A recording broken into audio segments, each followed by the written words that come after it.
arc. Ladies and gentlemen, my name is TotalBiscuit. I'm here to ask and answer one simple question. WTF is Impire. Impire is a game published by Paradox and created by Cyanide Montreal, and it is a dungeon management game. The first thing you're thinking of, oh, it's like Dungeon Keeper. Kinda, sort of. So, I did show you pre-alpha footage of this game when it was first announced by Paradox, and I did get to play the pre-alpha version, and for a pre-alpha, it seemed pretty promising, yeah? Obviously, there was stuff missing from it that seemed a bit janky here and there, but hey, it's a pre-alpha, so it's supposed to feel like that. I was kind of surprised when this sort of popped up, and they said, right, it's out now. I'm like, really? I mean, wasn't it just pre-alpha a few months ago? Well, apparently, it was ready. So, they thought anyway, so... Let me talk to you a little bit about what it actually involves. So, the whole point of the game is you are this bloke.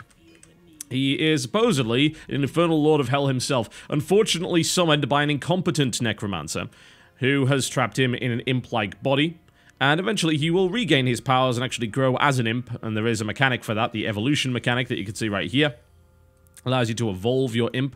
You see here I've added some little wings to him. And you can pick various different additions, and eventually, hopefully, he'll grow up to be an absolute monster. At the moment, he's just a little bit of a wimp, but hey, there you go.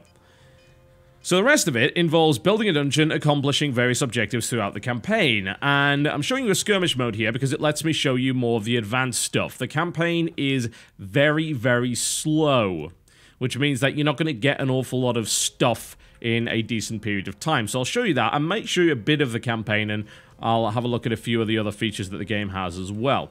So, building-wise, what you're able to do is construct rooms. You do that by clicking this button here, and then one of these. Now, annoyingly enough, even hallways have to be constructed as rooms. You may remember, in games like Dungeon Keeper, that you could just sort of mark out an area to be mined out by your workers. Here, you actually have to build a hallway, which is a little bit fiddly. I'm just moving my squads here in order to engage this ladder, mostly because I don't want the heroes to come and actually kill my dungeon, if at all possible. That would be nice. There we go, ladder has now been cleaned out. The buildings are pre-sized, so this is a kitchen. You can't... I thought I blew up the ladders. Where the hell are the rest of the bloody heroes? I have no idea. Seriously? They're right... Where did they... I don't even know where they came from. They just randomly spawned out of nowhere, so I guess we're just going to have to go hunt them down.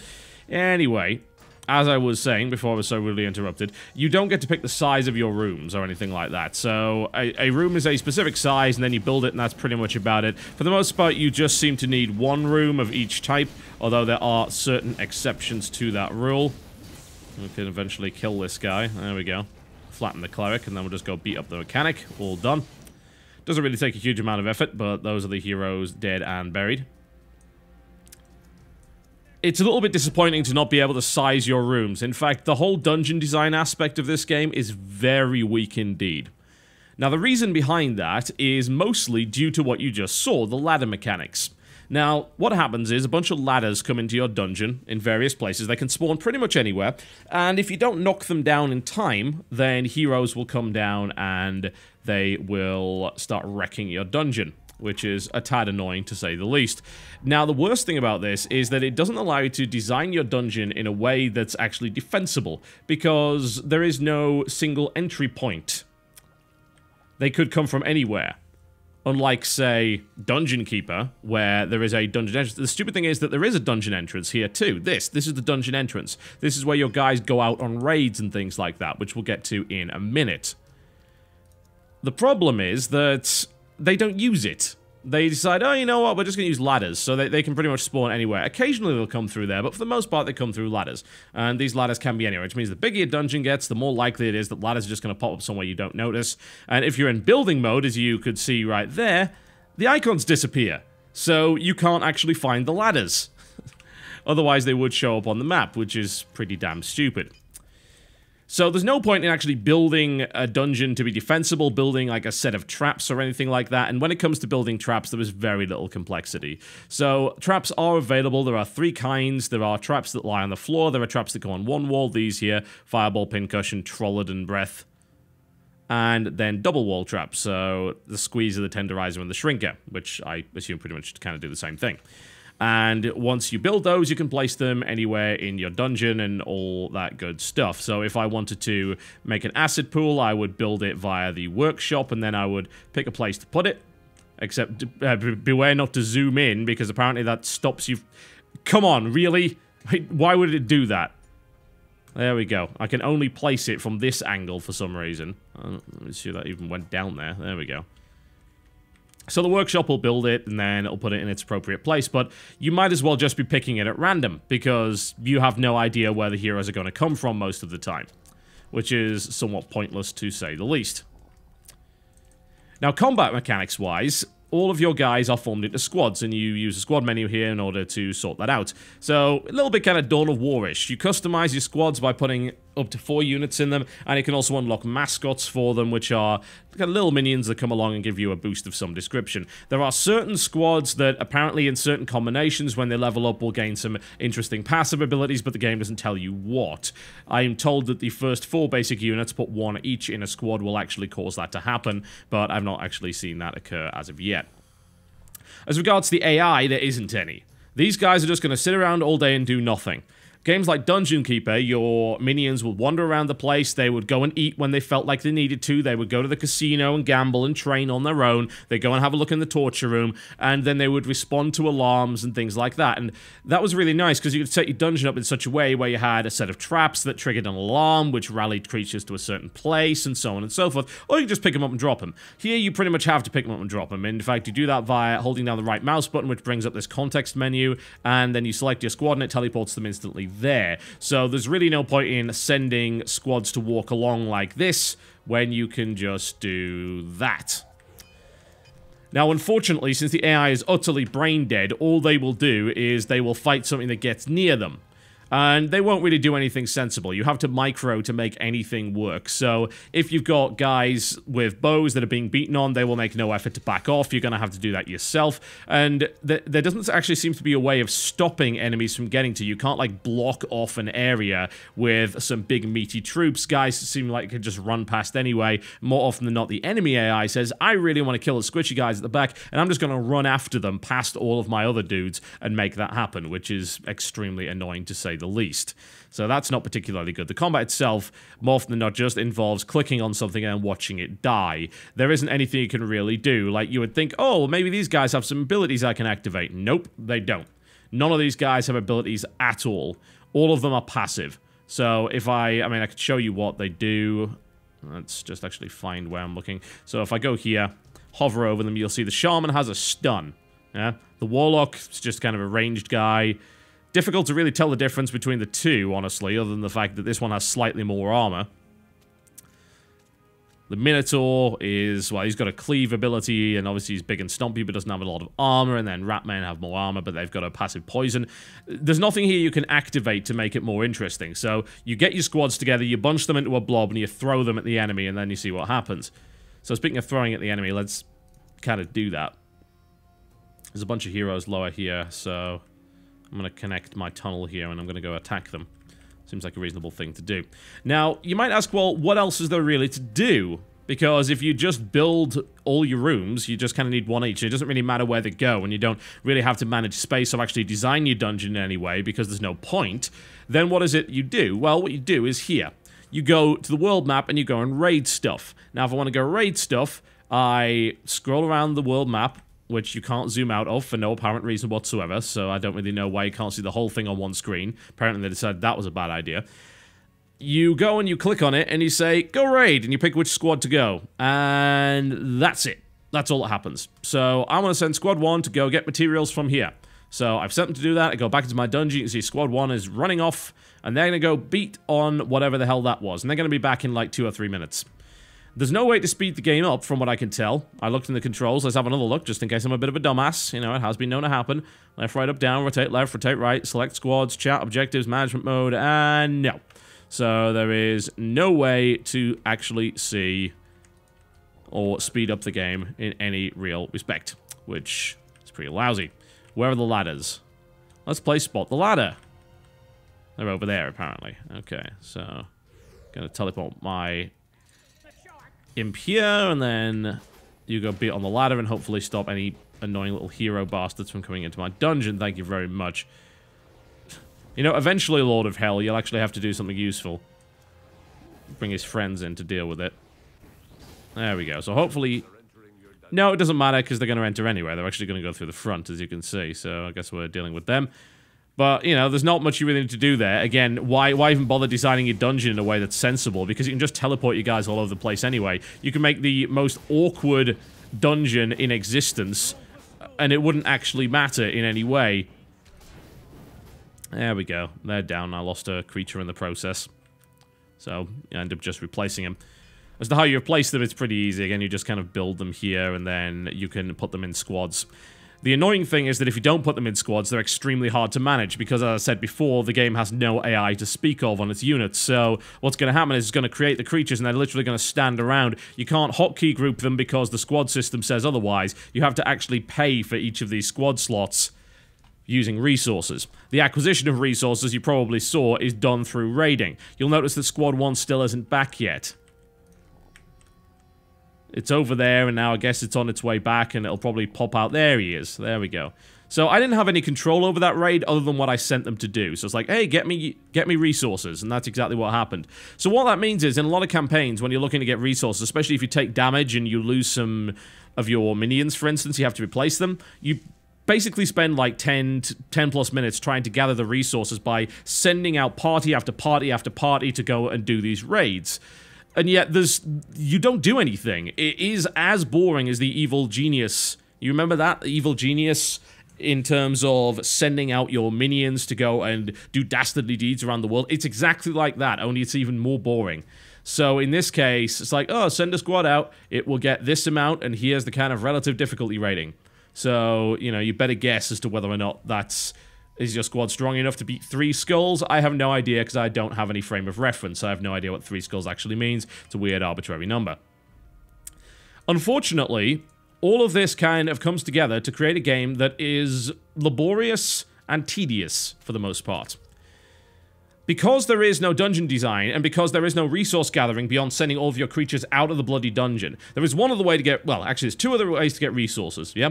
One of them is to kill heroes, and what you can do in this kind of bizarre artificial system is tag heroes in a different way, depending on what kind of resource you want, and that depends on what base, what kind of base buildings you have. So, your standard is material mark. That means a hero is going to drop a quantity of materials when he dies. Alternatively, if you have an extractor, you can send him to the extractor, which will grind deck points. What do deck points do? They allow you to unlock stuff in the Index Dungianus, which is basically your tech tree, as it were. You acquire stuff in this by completing various different objectives, and they give you deck points, as well as just beating on heroes and so on and so forth. So, let's say I wanted to unlock a room. Alright, I want to unlock... Arcanum sounds interesting. We could definitely do that. Let's unlock an Arcanum. There we go. Let's also unlock the training room with deck points. There we go.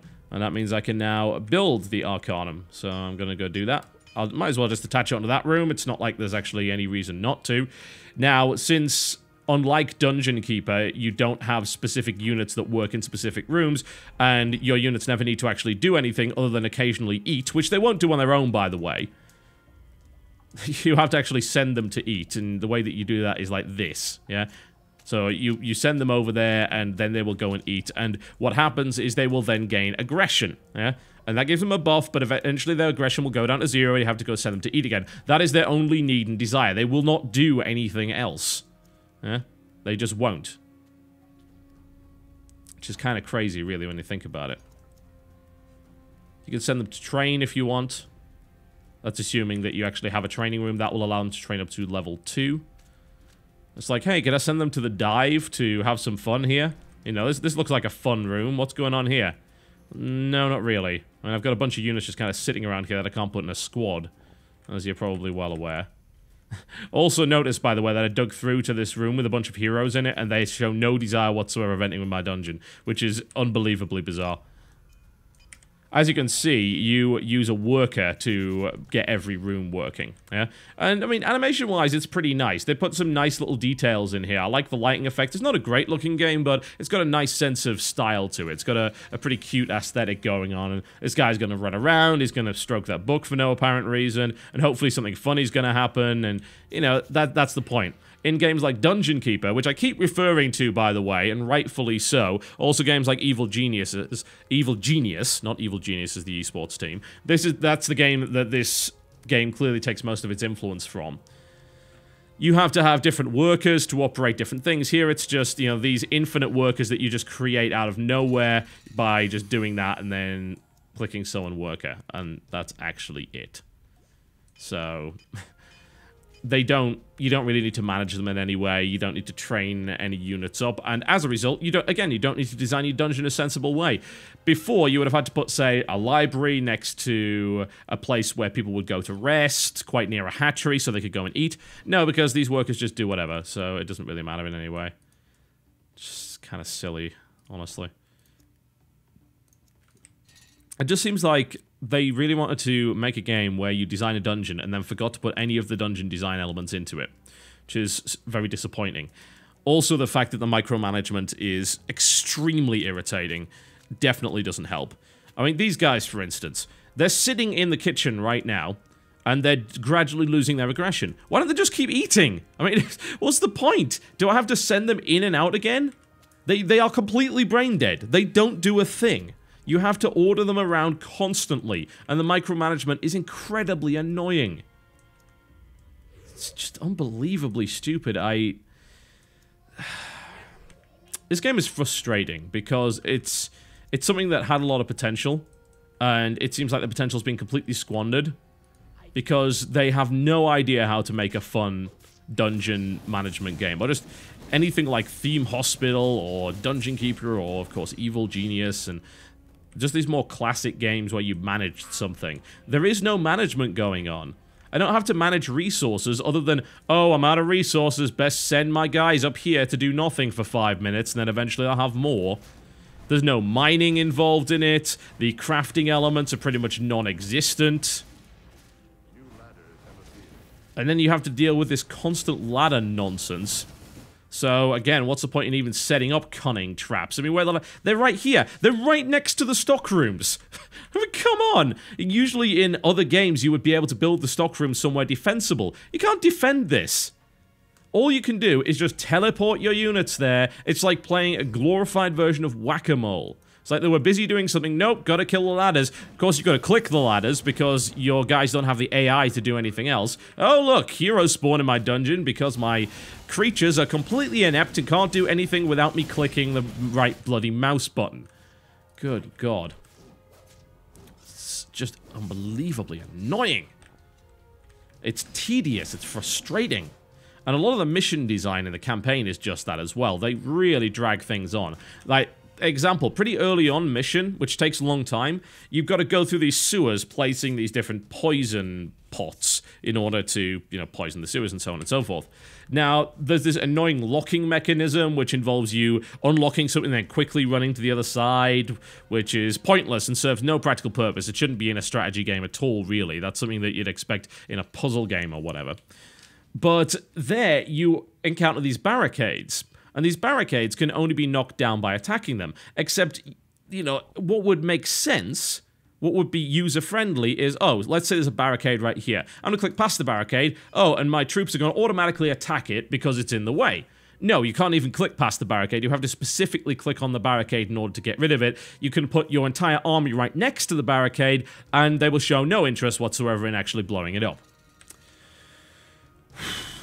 Yeah, so as you can, I think you're probably getting the idea here that this game is a very tedious set of micromanagement, but without any of the actual management. I don't feel like I'm managing a dungeon here. I don't have to balance my different rooms. I don't have to think about the way that I construct it. I don't have to think, oh, am I getting enough income to pay my minions and so on and so forth? Because you don't have to pay your minions. You just buy them and then they hang around for eternity, and occasionally their aggression bar drains. You have to send them to go eat again because they're not smart enough to do it on their own, you know?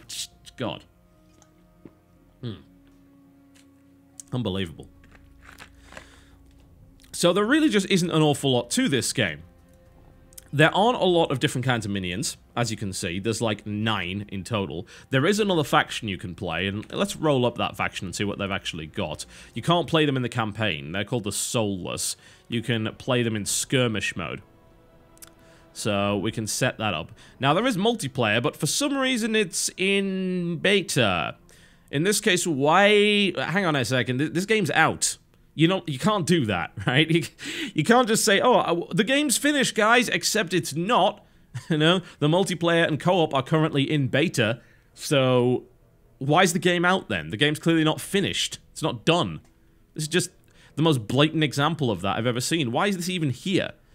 God, it's so dumb. Alright. There are 2 kinds of skirmish and multiplayer modes, by the way. King of the Hill and Capture the Dragon. Which, you know, that's kind of interesting. You escort the dragon to your dungeon, and then, yeah, it's pretty much capture the flag. And then there's King of the Hill mode, which is what you would expect it to be. Alright, let's launch the game.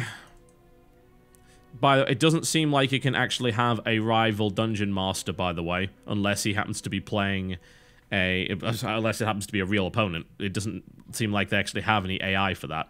So I can play either the Soulless or the Fiends. I was playing the Fiends earlier. The Fiends are mostly just different kinds of imp, and there's occasionally stuff like the Minotaur and the Ratman and things that you can summon. I'm interested to see what the Soulless is all about, although I have a feeling it's most likely going to end up being a case of, oh, it's skeletons and stuff. Guess we'll find out in a second, won't we? Because I am playing Soulless this time around. Well, we've got reskinned workers, as you can see. So what can you get? A couple of different creatures. A wight, an abomination, hellhound, wraith. Wraith seems to do exactly the same as Ratman. It's got poison. In fact, hang on. Like, statistically, that's really similar to the Ratman. Is that the same as the Ratman? I'm really curious. So let's just have a look at this. 185, 30, and 20. And he does poison. Alright. If you don't mind, I'm just going to quickly check this again. So let's launch as the Fiends. Let's have a quick look. Because if that's exactly the same as Ratman, I'm going to be pissed. This button. There we go. It's not exactly the same, but it's pretty similar. So they kind of fulfill the same role. All right, well, let's go back into that and then just have another look at some of the other units. It seemed to me really similar. It's like, hang on a second, that's poison, and it's... Yeah, it's quite similar, but it's not identical, so I guess I can't really harp on them for that. Yeah, what can you build as the Soulless? The Abomination, the Wight, Hellhound. What's your ultimate unit? A Trollodon. Okay. Dark Dwarf and Oculus, which is basically a Beholder. And that seems to be a healer. It's a priest, basically. Which you can very much get as part of the other faction as well. Interesting. Training Room Workshop, most of these seem pretty similar, honestly. Aside from, you get a Monster Den to upgrade that, and then you can get a brewery. Those are all actually the same buildings. That is the cult, by the looks of it. So that's a little bit different. That's something that's not in the Fiends room. And also you'll notice like the rooms are designed differently, which is kind of neat. You know, it's cool that they put some effort in there. It may be in the campaign that you do get to eventually use these units.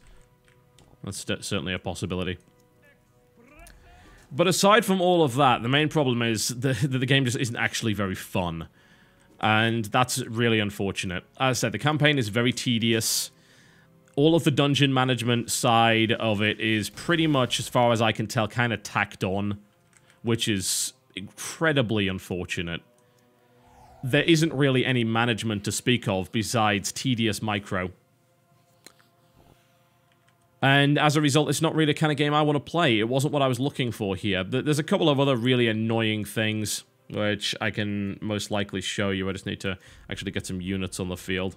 Let's get some skeletons, and then we'll go beat up these, and then I'll show you something just absolutely bizarre. You'd think that these treasure chests would be very desirable and definitely worth getting. We'll just ignore the fact that these heroes are willing to stand in their little stockroom and not come into my dungeon and try and kill me. just utterly weird. Alright, let's form a squad. 1, 2, 3, and where's the other one? 4, there we go. Cool. So I have squad 1. teleport my squad of skeletons there, along with my imp, and they can go fight. There we go. So I guess we'll go kick the crap out of the wizards and everything else that's in there. Could also use a lightning bolt spell there. There isn't a lot of magic available in this game, for what I can tell. Lightning bolt is kind of a default spell, and then I think you can do something like, you could summon an explosive turkey or something like that, and make your workers explode, and that's really kind of about it. So it's not like there's a lot of choice here, unlike Dungeon Keeper where you can research like 20 different spells. Now, units can't open chests, only your imp. Now, let's see if this does what I usually find. Is it going to spawn it? Yes, it is. It's going to... So you open the chest, and instantly it spawns a Fire Warlock, which is so powerful that it can very easily destroy 3 entire squads of basic units. So you don't really get rewarded much. Occasionally you'll get a rune from these chests, but for the most part you just get some resources which you could very easily acquire elsewhere. You'll notice my entire squad just got obliterated by this Fire Warlock, and I can't do anything to it whatsoever, and I'm going to need to get my main guy out of there, so... Why would you even put that there? It's just absolutely stupid. Can't even imagine what they were thinking there. Now, if you're going to do sort of advanced and very difficult monsters, don't put them in a room that's directly connected to my dungeon. Come on, what's wrong with you? This is the kind of thing that would, to most players, be, oh, okay, well, my gamer's intuition says that I need to first go to these sort of free rooms and gather some basic resources. No, because this is one of the toughest creatures in the game, which is randomly hiding inside that box. Jeez, it's... I don't know what's going on with that. Combined with this, which is overly tedious as well, you just get a lot of downtime. When you lose units, you've got to go farm some stuff in the overworld again, which again is not interesting because there's no strategy involved in it. And you just sit there doing nothing, because you don't have to manage your dungeon. You don't have to think, oh, have I got enough money to pay this? Oh, should I be building different corridors here and setting up different traps? You don't need to do any of that. So you end up just sitting there looking at your dungeon, waiting for resources to appear. And of course, if you don't want to do that, you can wait for heroes to randomly spawn and then tag them with that incredibly contrived system. So, let's just say I don't have a lot of good things to say about Empire. And it's unfortunate because, again, it's a genre that I very much enjoy. I love the management games, the old school stuff like Dungeon Keeper, like Theme Hospital, like Theme Park, like Roller Coaster Tycoon, and like, to some degree anyway, Evil Genius, which, you know, had a lot of problems of its own. But Empire kind of fails to deliver on anything other than an aesthetic standpoint. The lack of AI and the tedious amount of micromanagement is probably the thing that really kills it for me. And then you can just pile the rest of the stuff on top of it. It's unfortunate. It's got a nice aesthetic, it's got a nice theme. I find the dialogue in the campaign pretty funny for the most part. It's dorky, but it's funny for the as long as you've got a little bit of a decent sense of humor. But this management game has no management. And it's kind of sad. And I just don't find it fun. I'm sorry. It looked promising in the pre-alpha, but they really haven't done much between then and now, and it seems like they've just put together this really long, laborious campaign that doesn't have a lot of joy in it, and everything about it is just unexceptional in every way, and it sort of all combines together to make this half-hearted attempt to revive an old genre, and it flops. I'm sorry, it does. You can check this game out for yourself if you like. It's on Steam and Gamersgate for $20. 20 euros as well as £14.99. Ideally hope that they decide to look again at this and put some serious improvements on the management side of things and decide, hey, you know what would be good? Giving minions AI so that they're not absolutely dumb and you're forced to pretty much move them around. It almost seems like they didn't give them AI on purpose to make sure you had something to do. But that's not fun. That's not a good part of the game. That kind of stuff's supposed to kind of automate itself, and when you manage your dungeon, you're supposed to design it in such a way that your guys can do the right thing and go from just have a bit of a life of their own. Not just stand around and wait for you to send them to the kitchen when they're starving. God. Yeah, not great. I'm sorry, it isn't. My name's been TotalBiscuit. My first impressions of Empire are not very good, to say the least. I'll see you next time.